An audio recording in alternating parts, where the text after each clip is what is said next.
ನಮಸ್ಕಾರ. ನಾವು ಇಲ್ಲಿ ಪಾಯಿಂಟ್ ಮಾಡಿದ್ದೇವೆ, 3 ಜರಿ ಇದ್ದೇವೆ.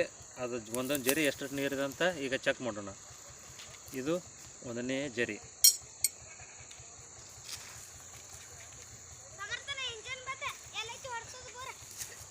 ಇದಕ್ಕೂ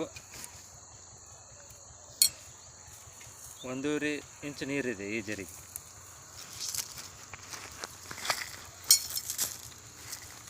ಇದು 2ನೇ ಜರಿ. 2ನೇ ಜರಿಗೂ 1.5 ಇಂಚ್ ನೀರಿದೆ.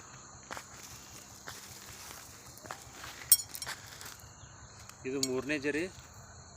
3ನೇ ಜರಿಗೂ 1.5 ಇಂಚ್ ಇದೆ. ಈ ಸೆಂಟರ್ದಾಗ ಎಷ್ಟು ನೀರು ತೋರಿಸ್ತಾ ಇದೆ ನೋಡಿ.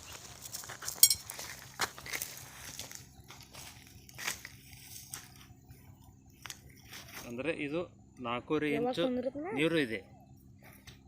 ಮತ್ತು ಇದಕ್ಕೆ ಎಷ್ಟು ಫೂಟ್ ಹೊಡಿಬೇಕು, ಎಷ್ಟು ಒಂದೊಂದು ಜರಿ ಎಷ್ಟು ಫೂಟಿಗಿದೆ, ಟೋಟಲ್ ಎಷ್ಟು ಪೋರ್ ಮಾಡಬೇಕು ಅನ್ನೋದು ಮುಂದಿನ ವಿಡಿಯೋದಾಗೆ ತೋರಿಸ್ತೀನಿ.